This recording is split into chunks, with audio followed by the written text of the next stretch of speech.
my friend Jim, American Defender YouTube channel. And right now we're going live a little early because my Wi-Fi is actually down, so that's why I'm not on my Chromebook right now. And so thank goodness I have data on my phone to do this. But I just got done sighting in my 308 for deer season. That video will post after this. So y'all stay tuned for that video. But right now, this is the Friends of DG live stream slash podcast. And we're going to talk to American Defender himself. Kind of the backstory of his channel, how he got started, talk about things that go boom and bang, and firearms and all that stuff, and just have fun. So, Mr. American Defender, you want to say hi to the subscribers here? Hey everybody, how you doing? How did American Defender YouTube channel get started? Well, it all started with me and my good friend Ammon. We were outside in front of my house here. This is back in 2009. And we were sitting on the bumper of my car, and both of us were kind of upset with how, a lot of the YouTube channels at the time didn't really offer any kind of comedic relief with guns. And we just kind of got this idea of, hey, we should do this. And so that's kind of how it started. We came in, opened the account, filmed our first video, which the first video was on an Arms Corps double stack 40 Smith & Wesson 1911. And then from there, just the insanity ensued. And the channel actually started off as a comedy channel for guns, for gun people and hunters and stuff like that. But then it kind of turned into what it's become. Me more talking about gunsmithing and just doing the things that I do and I love. Of course, anybody that's watched my channel knows that YouTube has deleted my channel 4 different times without warning, rhyme, or reason. So, it's been uphill for me. Right. So, you are a gunsmith, and so you do work on guns and all that stuff too. But what was your first actual gun like growing up? Like, what was your first gun that you got? Well, it's kind of a blur, but I believe it was my Norinco Mac 47 or MAK 47. Mac 47. I think, or no, Mac 90 is what it is. I think it was either that or my Winchester Model 68 single shot 22, because I got them right around the same point in time. That's pretty cool. So my first gun was just like anybody. We all started out with BB guns, right? And I had a Daisy Grizzly BB gun. It was a single pump pneumatic BB gun that shot BBs and pellets. It had a mossy oak camo stock, and I actually still have a copy of that gun out in my shed, and I shoot it every once in a while. I only shot 300 feet a second, but my first actual firearm was a Savage Mark II 22 LR bolt action rifle. I killed my first squirrel with that gun. I blew up a lot of targets, all kinds of stuff with that, and it was really fun. So from what I've been watching on your channel now, you are really into revolvers. Do you want to talk about your new firearms purchases that you've gotten as far as revolvers and things like that? Yeah, sure. We can discuss that. I don't mind getting into that because, revolvers are king. Right. Yeah, I kind of gave up on the autoloaders. For 20 years. I've been looking for a reliable autoloader. I've tried the Glocks and the HKs and the FMs and the Rugers and the Canics and, high points and just all sorts of stuff, high end, low end. And I never could find an autoloader that doesn't jam. I never found one. And so that's just kind of one of the reasons why I switched to a revolver, like recently. This Defender and I we picked up a Windicator snub nose on 357, which is a really nice little German-made budget level 357 made by Virock, and it's Virock actually calls it the HW 357. So the Windicator tag is actually a name that EAA put on it. If you bought it in Germany, it would be known as an HW 357. But we picked that up. I mean, they're $279 new. They're dependable. They're reliable, and you can get them in any kind of barrel length. I bought myself a Taurus 627, the tracker. It's a 4-inch barrel, compensated 357, stainless. I've got a video up on that one. That one, I actually was out looking for a Smith & Wesson 686 Plus, and I kept every 686 Plus I was looking at, for some reason, I was looking for brand new ones, not used ones. Every brand new one I came across either had a really gritty, nasty trigger pull, which is very unusual for Smith, but it had a really bad trigger pull on it, and a few of them that I looked at up inside the frame of it, where the cylinder would go, I found little spots of rust starting in them, which is usually a sign that they didn't do a good job neutralizing the bluing on the gun. Wow. And then when you looked at the finish of them real deep into it, you could see swirls and scratches and gouges and stuff in them. I'm like, what is going on with Smith? So I looked at the 627. I picked it up. Trigger as smooth as silk. The finish was perfect on it, and it was $300 cheaper. So I was like, why not? And so I bought it, and then after that, I was at another local gun shop, happened to walk by the case, and there was one of my dream guns of all time sitting there for $400. It's a Taurus M44, not to be confused with the tracker. It's the big boy. It's right under the Raging Bull. And it was a 4-inch barrel like I want, compensated, 6-shot, 44 Magnum. So, of course, that came home with me. And then there was the Taurus Model 94 that showed up. And recently, the Virock HW6.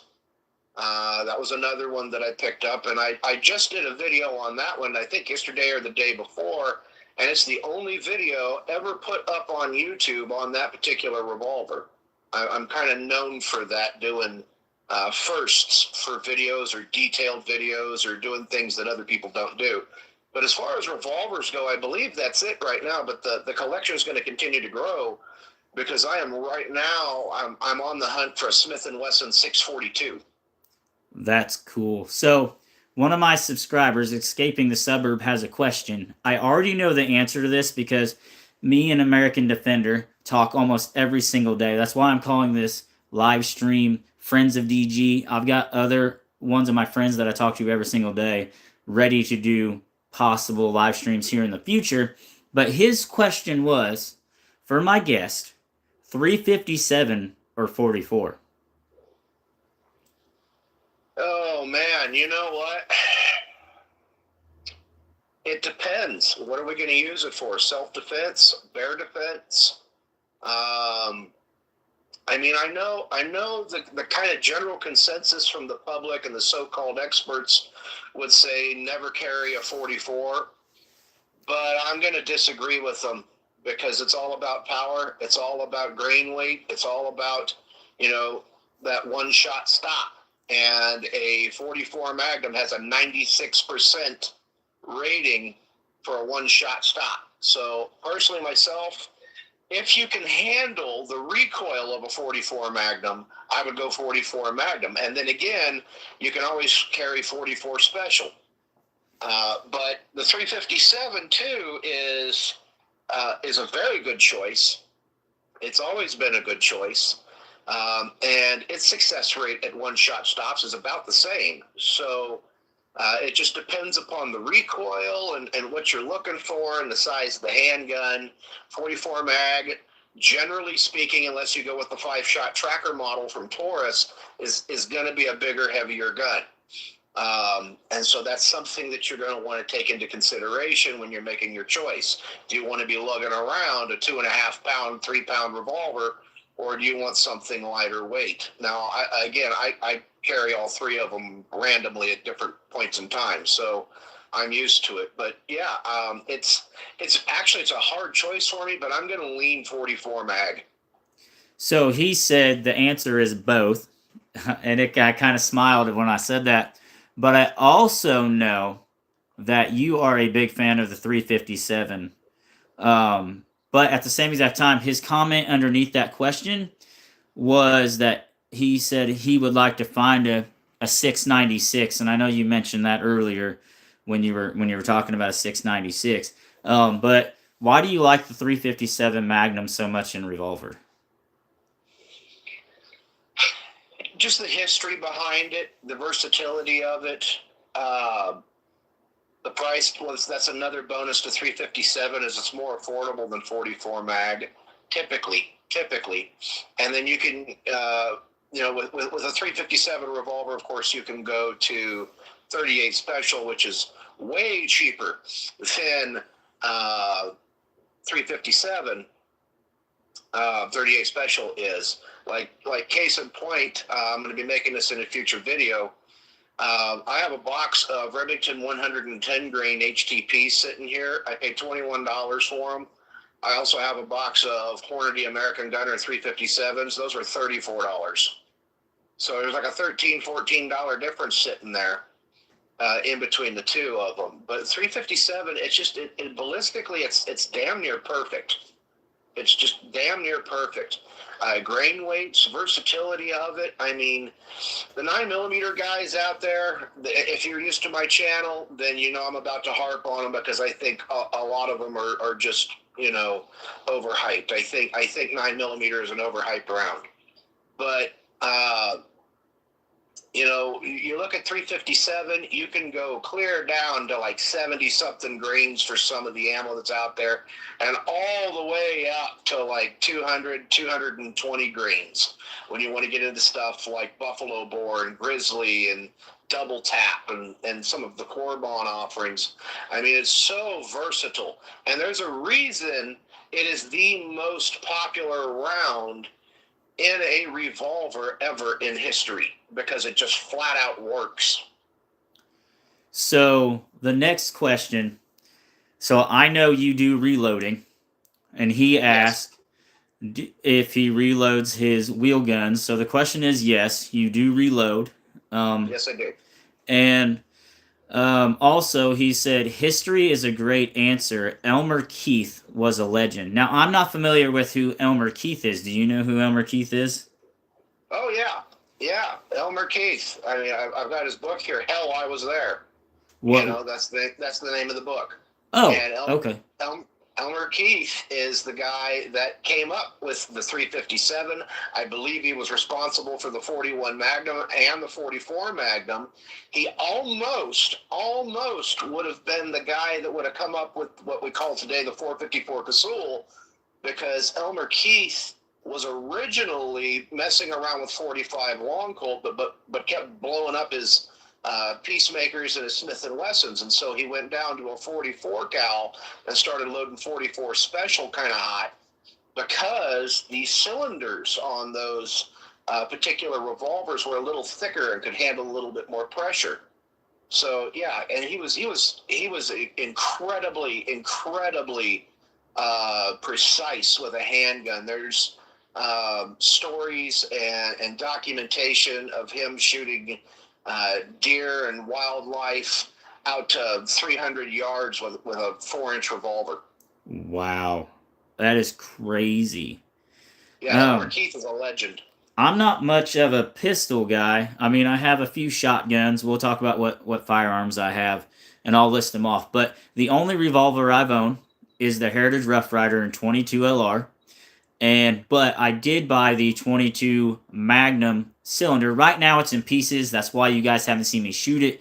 But I used to open carry that thing. It's a 6-shot revolver. The reason I wanted to do 22 Magnum is because it had a little more power. I've done a few videos on my channel on the Heritage Rough Rider. If you guys want, it's only like $180 pistol. but there's a little set screw that holds the spring in to push the spent casings out, and it fell apart and I've lost it. I've got to buy pieces and get it put back together. It's in my gun cabinet right now. The only other pistol I've owned is a Keltec 9mm. I did not like it. It didn't actually have a safety. It had a 9-ounce trigger pull. So by the time I would get to the gun, the trigger would break, I'd be wincing and my shot would go off because it had a really hard trigger for me and I'd like lose strength in my finger. But I'm looking at some of the stuff. So we've got 6 people in viewing and 3 likes so far. And some of my other friends are in here. So hi to everybody. I promise you I'm not ignoring your comments, but it's hard to watch both things and have a good conversation. But I'll say, shotgun wise, I used to be a shotgun deer hunter because I didn't have a high power rifle. Now I have a Savage Model 110 308, which I said at the beginning of the stream, I just sighted in. That video will be coming out after this, and I'm ready for deer season. And I'll give you guys a little sneak peek. I said I'd have it sighted in 9 shots, and I had it sighted in 9 shots. The scope on it's awesome, all that stuff. But as far as shotguns go, I have a 2012 model of a Remington 870 Express Magnum 20 gauge, and I have a Hatson Field, what's it called? Field Hunter Escort Turkey, something like that. It's a turkey gun only, camouflage. If you guys ever seen any of my groundhog videos, that's what I shot my last groundhog with. And I did injure a deer last year and lost it with my 20 gauge. But what kind of shotguns do you have, sir? Well, let's see here. I've got my J.C. Higgins 258B. That was my very first shotgun. It's a 20 gauge, bolt action. And then I have an old Crescent double barrel that I've been working on for years. And then I also happen to have, and everybody knows me for this gun, the Centurion BP-12, the best dadgum shotgun ever created to come out of Turkey.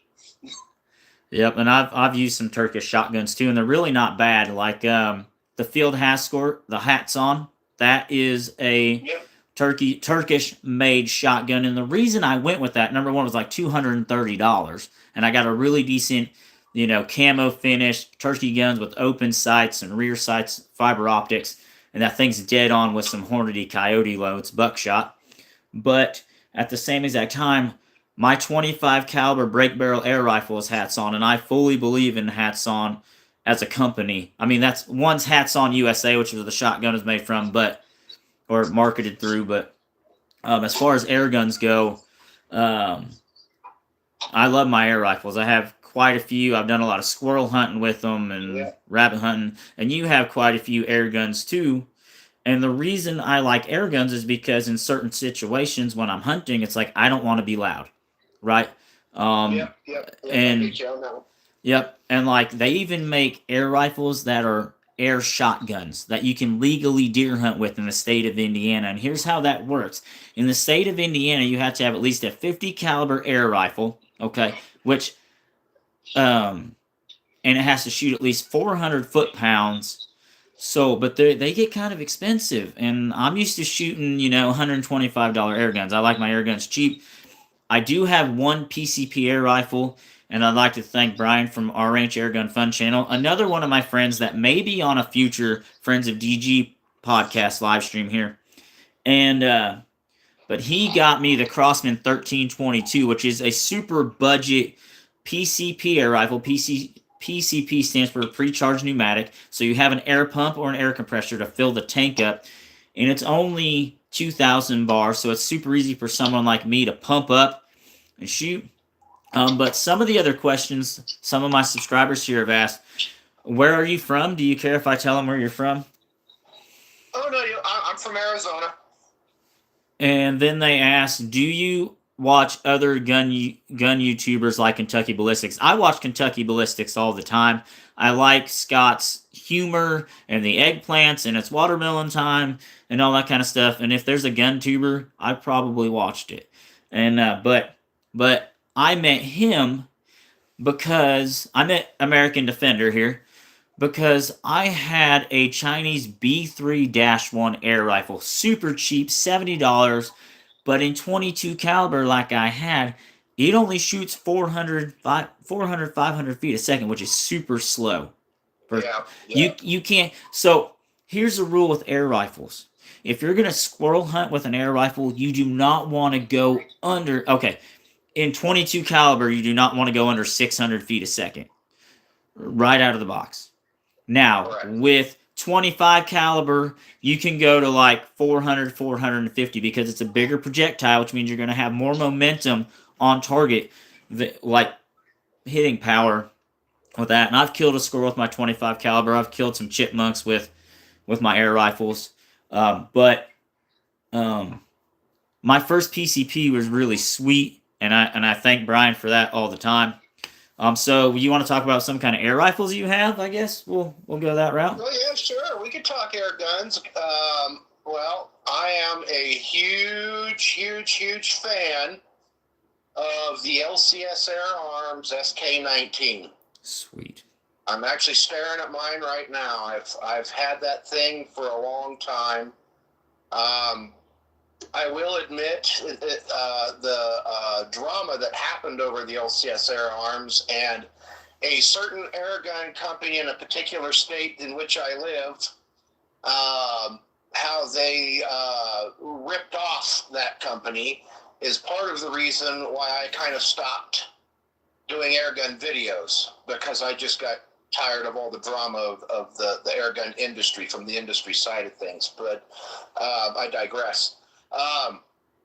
But yeah, I have that 25 cal LCS Air Arms SK-19, and then I also have the AEA Challenger 30 cal, the original one. But the one that I have a complete series on it, and I call it the hot rod, because I took a factory 30 cal, just standard Challenger, and I pretty much beefed it up and made it run as hard as I could make it run. And the challenge of it was, for me, was to make that 30 cal hit harder than the more expensive version in 357, which I did. I eventually got it. We went from 854 feet per second. I don't remember the foot-pounds of energy. It was with a 49.5 grain pellet. But we went from 854 feet per second, and currently right now it's shooting at 1,322 feet per second. Whoa. That is my average out of it. But I did a lot of work to it, a lot of preloading of the springs, and I got inside of it and stuck it up on my machinery and opened up passages and redirected passages and did all sorts of things with it. So those are my two heavy hitters. I've had some of the big bore stuff, like the Texan, right, from Air Force in 50 cal. Right.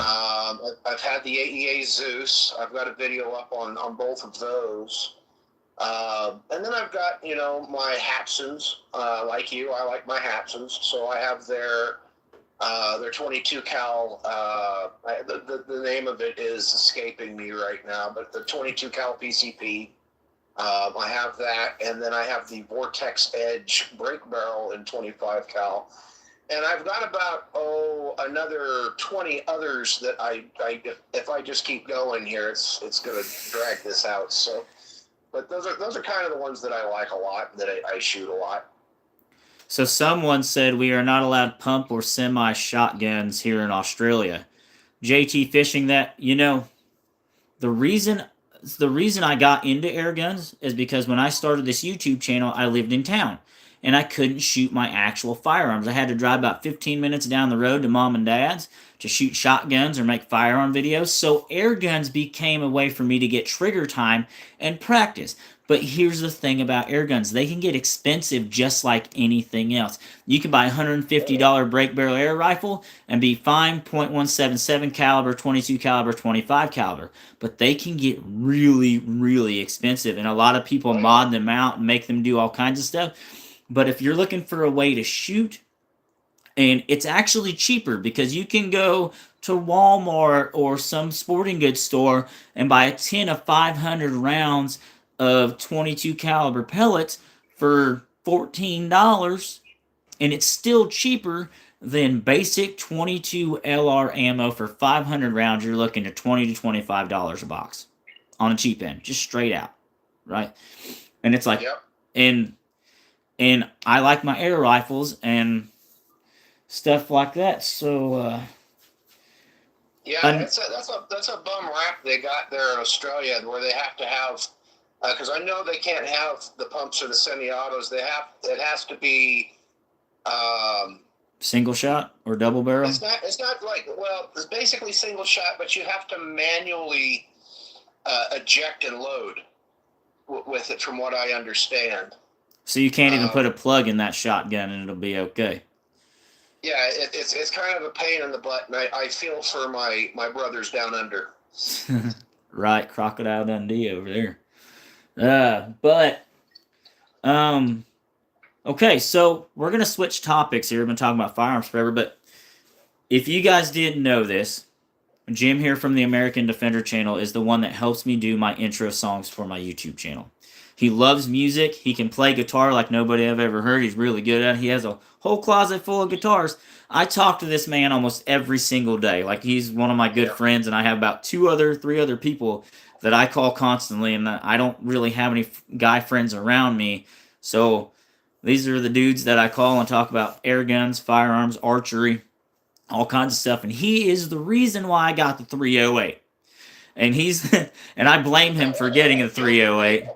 I'm like, I'm gonna buy a gun. He's like, you need your 308. I was like, okay, I'll go buy a deer rifle in 308, and I did. But back to what I'm saying.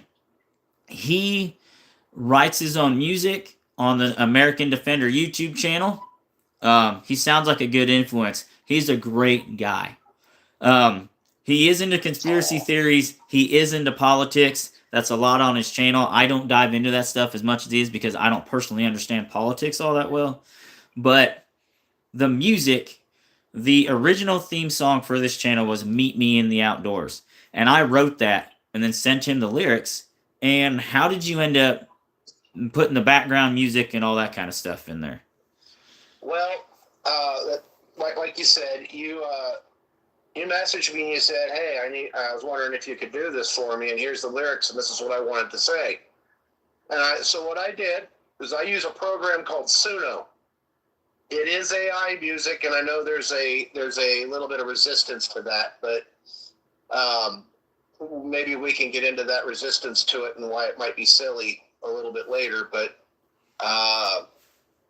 I just basically took those lyrics, I put them in there, I asked him what style of music he wanted, and then I put the style of music in there and kind of programmed it, ran a few generations of it, found the one that I thought fit everything the best. Tweaked it a little bit with my EQ, and then sent it to him. Yep. And here's the thing. So for my channel, what was happening, and the reason I messaged him, was I would use InShot, and InShot would say, literally, click this button, copy this link, put it in your video, but I'd still get copyright claims. So there's videos on here that I'm not making any money off because of the music that I used. When we did AI, he owns the rights to that music through Suno, but I have permission to use that music through him. Therefore, it's not copyrighted on my channel. And once I put it in a video, I technically own the rights through YouTube for that music. So out of that, okay, I have Meet Me in the Outdoors, okay, for any intro song that a video I choose to use it on. Big fish equals big fun. Okay, and I have a music video with all kinds of stuff that fishing, adventures we took, and that's for the fishing. Well, then it's like, okay, I want something that has to do with crossbows and archery, right? Yeah. Ask him Fender, Gibson, or Gretsch. So it's Gretsch. So after that, we'll get into this about your guitars. But then the next song was the A Perfect Shot, I think it's called, and it's about Yeah. crossbows, and I use that for my archery videos, and I love it. It's actually my alarm on my phone to wake up in the morning, 7 a.m. A I Perfect didn't Shot know comes on. I hadn't that. told you that, but man, it'll wake you up with that rock, right? And I like rock, and I like country music and whatever. But the one I'm going to use this deer season, you guys have heard anytime I do a 308 video, it's called Deer Slayer. And how Deer Slayer came about is this man gave me that nickname, Deer Slayer. Every time I call him, he says, Deer Slayer. Or we make a Deer joke about, Slayer. yeah, Deer Slayer. Or we make a joke about Little Debbie's cake service because we like Little Debbie's and things like that. But this man, like I said, is literally one of my best friends. So let's talk about the guitars here. Ask him about Fender, Gibson, or the word I couldn't pronounce, the Gret. Gretz? Yes, so it's a German name, right? Gretz, yeah. I don't really have a preference. Just give me a guitar so I can play it. I own Fenders. I own Gretches. I mostly play an Ibanez when I'm out back there messing around, but I do have a 1966 Gibson ES 335. And then I've got some rare Japanese Ibanezes from the 1970s. And then I've got, some J Tersers, and I've got some Guilds, and I've got a couple Gretches. The one thing that I would really like to get my hands on, though, because I don't just play guitar, I also play bass. I would like to get my hand on a Rickenbacker bass really bad so I can do my best impersonation of Geddy Lee. Yeah, If you don't know, you probably don't know who Geddy Lee is. I have no idea. I'm a music noob, but one of the comments says, "Wow, a '66. That is nice." So I used to have an electric guitar. It was a Huntington electric guitar. I know nothing about guitars. I don't know chords, but my ex-wife bought it for me, and then I sold it for $100 with the amp. And I've had a acoustic guitar. If someone was going to start playing guitar, would you recommend going acoustic first and learning that way, and then going to an electric guitar, or does it really matter? Like, It doesn't matter.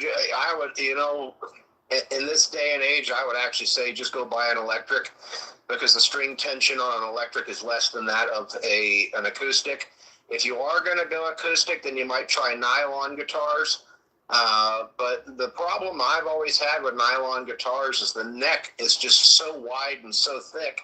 And I've got big hands, but I've got these like stubby little bananas for fingers. And yeah. so it makes chording really hard for me. But, I've got a couple of acoustics that are nylon string as well. So it doesn't really matter. Just my best advice for a beginner is don't give up and keep going. Well, and the good thing about YouTube is you can learn anything on YouTube. So let's say I want to buy a budget-friendly guitar. All right, let's say I'm going to go acoustic, okay, because I personally like country music and acoustic guitars and stuff like that.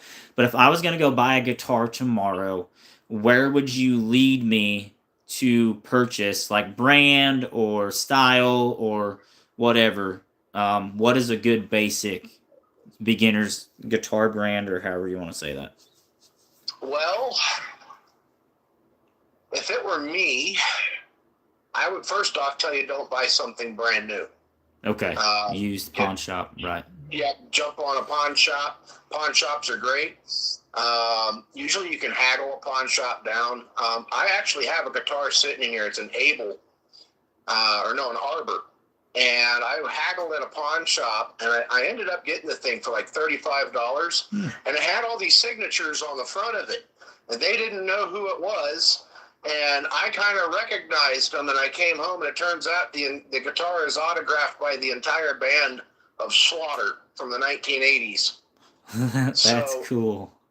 Yeah, it would pay off to go to a pawn shop, marketplace on Facebook, go that route, because then you're not putting a lot of money into it. And if something happens, it just doesn't fit. Well, you're not out a ton of money. Because if you buy a new guitar and then you go to sell it, the resale value of guitars, I mean, unless you're dealing with something like a 1966 ES 335, the resale on them is brutal. Absolutely brutal. If you bought it for say $150 when you sell it, especially at a pawn shop, because they usually only give you like 25% of its value, so you might get $20 for it. So go used. You're helping someone else out. You're saving yourself some money. You're also going to get a guitar that's possibly already kind of broken in, and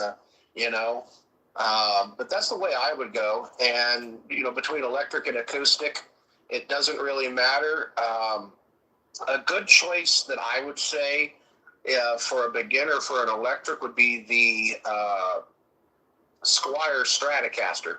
I have a bullet strap back there, and if you watch any of my videos, I play it an awful lot. It's probably one of the most affordable guitars I have, but the dadgum thing can play. I mean, absolutely can play.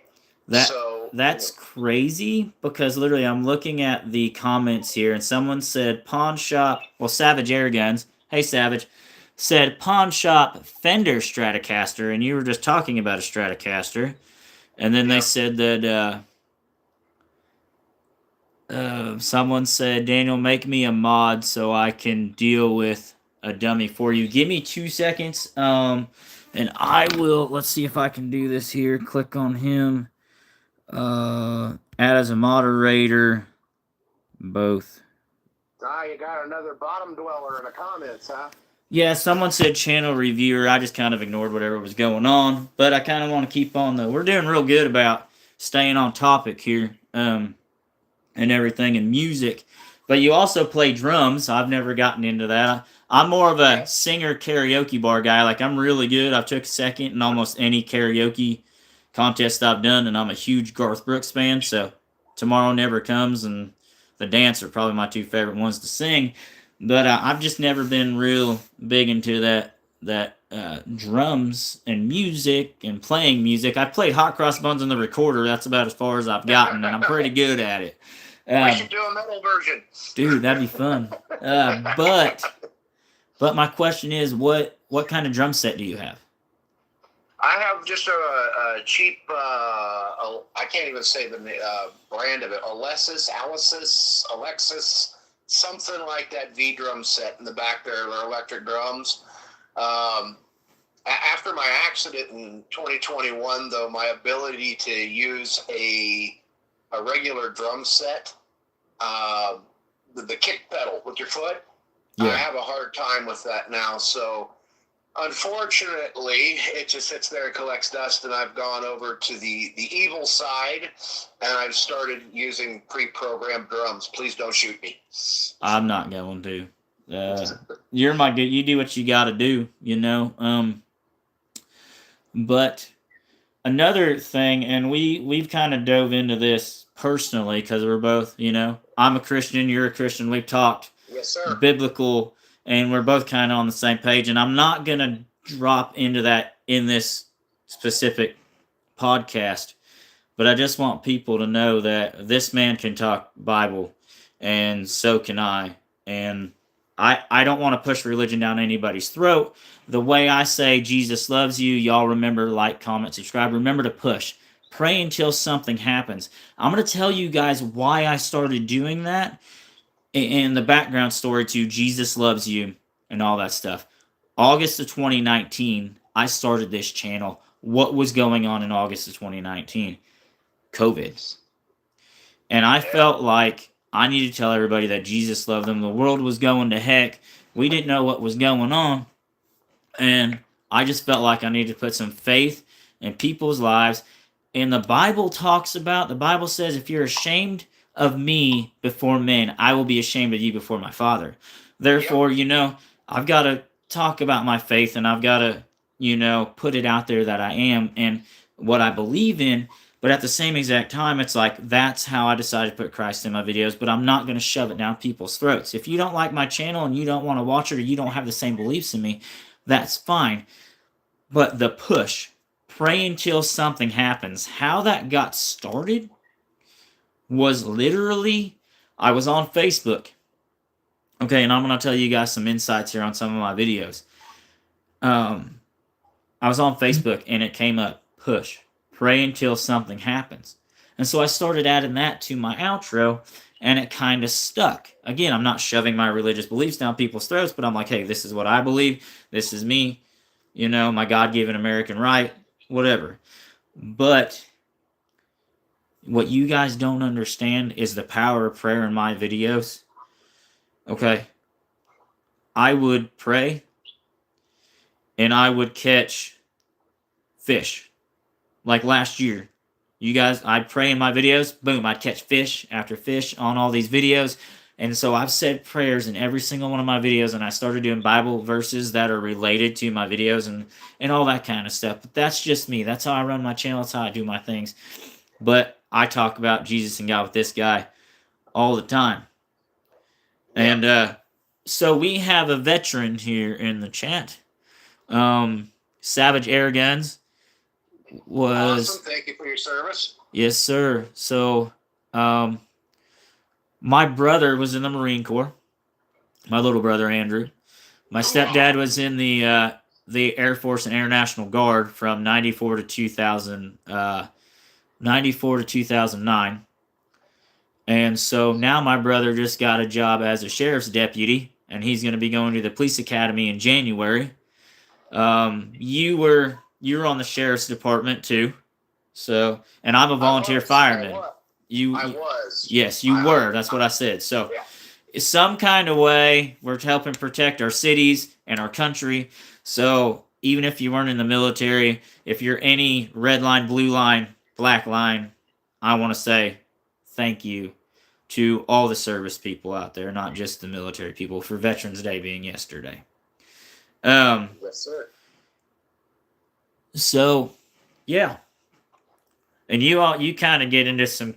We'll probably wrap it up here in about 5 minutes or so, but the last thing is, you like a good conspiracy theory. And I'm not much of a conspiracy theorist, to be honest, but I do get into politics. Yeah, okay, we'll talk about politics in a little bit. So, okay. Your beliefs on politics, and I'm going to keep my mouth shut because, like I said before, it's not something I really dive into, but that is a big part of your channel is politics. And you just made a video about how the government shutdown is over, but there may be a possibility that in about 2 or 3 months that it could start back up again.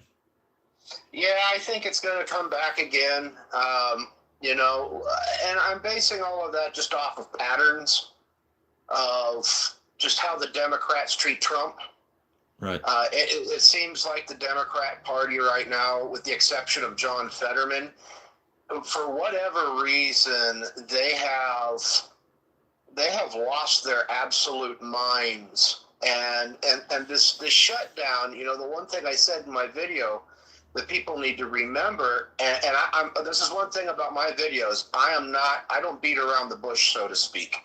I just say it the way it is. And I don't have a filter.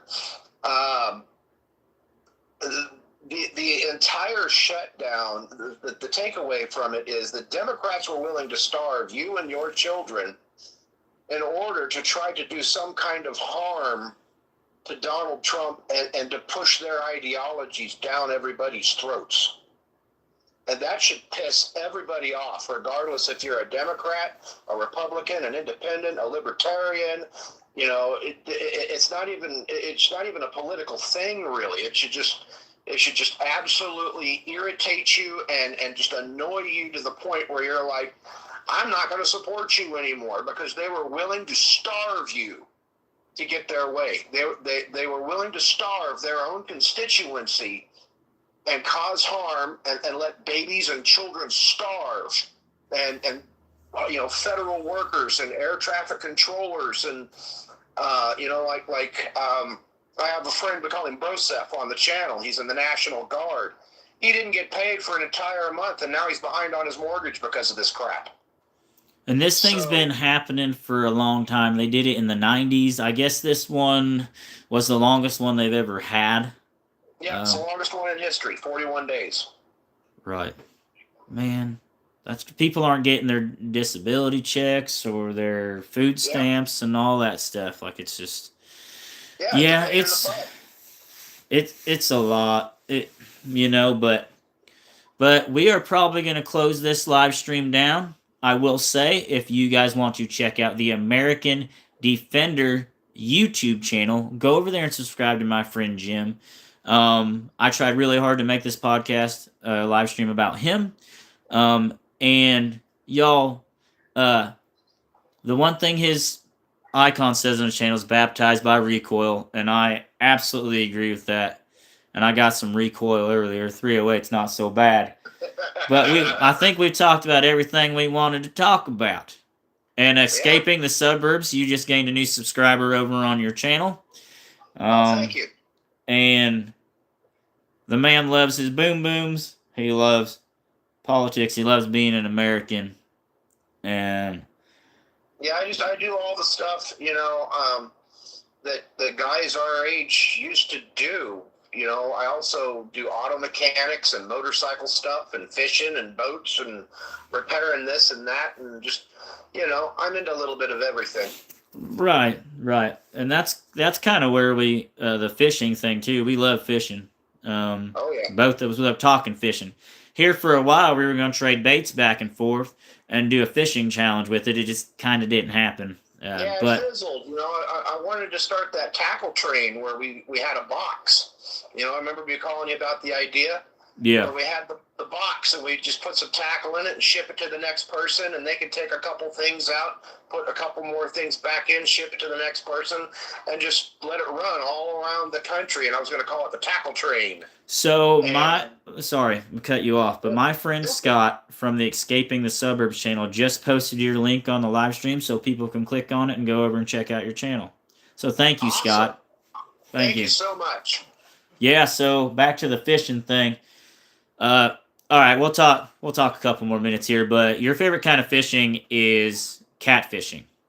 Yes. I don't like catfishing. I'll catch catfish by accident. I'm a bass fisherman, bluegill. I mean, but that's just my personal preference. But I've also got you excited about starting to do some bass fishing too. And like, why do you like catfishing so much versus any other kind of fishing? Well, it's specifically flathead catfishing. It's a more relaxed type of fishing. It's really not all that different from bass fishing. They'll hit a lure, but it's mostly live bait. Us flathead catfishermen always joke around with the bass guys, and a bass guy will hold up his 5-6 pound bass, and we'll look at him and go, hey, that's a nice piece of bait you got there, because a 60-pound flathead will swallow a 10-pound bass whole. Right. So it's the alpha fish in the waters here in Arizona. It's the biggest fish you can catch, and the fight, man. You got to hook onto a flathead. And once you hook onto a flathead, you'll never want to bass fish again, because it's similar. It's not exactly the same, but it's similar as to hooking onto a grouper. Because the second you hook onto them, they just want to dive. That's all they want to do is stay on the bottom, and you have got a fight on your hands. And that's what I'm there for, is the fight. I don't ever eat them or anything, but I'm all about the fight and the weight and of course the peace and the quiet and all of that. But I can't lie. It's also a little bit about the bragging rights. There's nothing more of like an adrenaline kick to pull up a 50, 60, 70 pound flathead, take a picture of it and go, yeah, I did that, and then put it back in the water and let it live on, because those really big cats like that, same with the bass and all the fish. I mean, here in Arizona is home to world record bluegill in Lake Havasu. Right. I mean, we're talking bluegill that average 4 to 6 pounds. So, any of those big fish, that's breeder stock. You don't kill them, you don't eat them, you don't, I mean, every now and again, to keep the pool fresh, I'm not one of these guys that's like, oh, just let it go. No, if you got to eat it. But, it's just there's I don't know, there's something about it. I grew up with it. I started off with channel cat and bluegill. I think bluegill is the gateway fish to fishing. Right. But, I like catching all of them. I also like catching carp, and I mostly fish the canals here in Arizona because, quite honestly, a lot of the salt river lakes are just too hard to fish. Especially if you're on my channel, you're hearing me talk about Saguaro Lake a lot. Mm-hmm. That lake's pretty much dead. Wow. Yeah. So I mean, it's known for big bass, and you'll see the tournament guys go out there. But it's just got so much pressure on it. But it's basically a party lake. And that's where I usually do my bass fishing is out at Saguaro. I've got my boat, and I go out there and I do my bass fishing, and I can count in the 40 plus years that I've lived here in Arizona. I can count all the fish I've caught out of Saguaro Lake on one hand and not even use all of my fingers. Wow. So the reason I'm a catch and release fisherman, and there's a story behind this. In high school, I caught some bluegill, and I didn't have time to fillet them, so I froze them. Bad mistake. Don't do that. And then I didn't let them bad mistake. And then I cooked them, and there were still scales and all that stuff. And my stepdad gives me a hard time about catch and release. He's like, it's like tranquilizing a deer and then letting it go, like getting a picture and letting it go. And I was like, well, I mean, I like saving the fish for the 5-year-old that's out there catching fish, and it's for the future generation. But at the same exact time, it's like I just don't want to deal with cleaning the fish. I really don't. And it's not like I won't. I will if I'm hungry. Like me and my uncle went fishing at this pond one time. We caught a bunch of bluegill. We filleted them and deep fried them. It was the best fish I ever had. But it's like, I have a friend, and I've talked about this on another live stream about Mike. Mike, who catches all the crappie and then fillets them, and I go buy a bag off of him for however much a bag, and then we've got fresh crappie fillets to eat. And I like them, but it takes a lot of crappie to make a meal because they're a small fish anyways, just like bluegill. But it's just like, I'm out there to have fun and catch a fish and try out all these lures. It is catch and release for me, but. Yeah, I agree with you on that. I would rather just catch them, take a picture, release them. Maybe once a year, and usually it's just channel catfish I might keep 3 or 4 of them. Right. That I catch, and then just fillet the sides off of them, because like you, I don't like really cutting into them. So I'll just take the meats off the sides, maybe the jowl meat off of it, and fry that up. And then the rest of it, I usually throw it away or feed it to the dogs or something. I love squirrel meat. Small game. I shot 5 last year. This year I hadn't squirrel hunted because I'm just going to let them populate for the next couple of years, which is really hard for me because that's how I cut my teeth with squirrel hunting. But I mean, I'm doing a service to the animals. Once, I saw 2 big gray squirrels the other day running down on a dead log, big old fat suckers, and I got 2 fox squirrels running around too. So hopefully they can make more fox squirrel babies because I've only ever shot 2 fox squirrels. One's on the wall, actually maybe 3. One's on the wall, one's on my first hunting YouTube video, and the other one I shot and then I ate it, and it was good. But we're going to jump off of here. So I want to say bye to American Defender, guys. And I'd like to thank you guys. I'd like to thank you for joining me on this Friends of DG live stream podcast. I think we had a great conversation. People seemed to really be enthralled and ask a bunch of really cool questions. But I will talk to you later, Jim, and I will, people here have I'll post your link on my community post so people can go over and subscribe to your channel. Sounds good, man. I appreciate that. I do have a goal to hit 3,000 subs before the end of the year. Yeah, guys, help them hit 3,000 subs before the end of the year. Escaping the Suburbs says, fun chat. Thanks, everyone. This has been an awesome one. But I'm going to go ahead and hang up the phone and end this thing out. So I will talk to you later, sir. All righty. We'll see you later, brother. Bye. All right, bye. Well, guys, that was a really entertaining live stream here. We almost streamed for an hour. I've got to jump off here because my good buddy Escaping the Suburbs with Scott Alt will be on his live stream at 8 o'clock. And so I've got an hour, and I got to edit out my new video on the 308 getting us sighted in for deer season. So be looking forward to that video. This has been a really consistent chat. I loved it. I've got some of my other friends, possibly next Wednesday if you can. It's going to be all about air rifles, all about air guns. Savage, if you want to hit me up on Facebook at DG Outdoors channel, and we can talk maybe about getting you on because you like air guns. Scott from Escaping the the Suburbs. I can talk to you about being on one of my live streams too, and anybody else who wants to be on one of my live streams. Lori, if you want to jump on one time, we can do a Facebook chat or however we want to do it. I kind of like doing this thing, on the phone here too. It's easier for me because then I can go vertical, get more participation that way, and still have a great live stream. So guys, this has been fun. We talked about guns. We talked about revolvers, fishing, a little bit of hunting, politics. Oh man, everything I told the man I talked to him about, we did.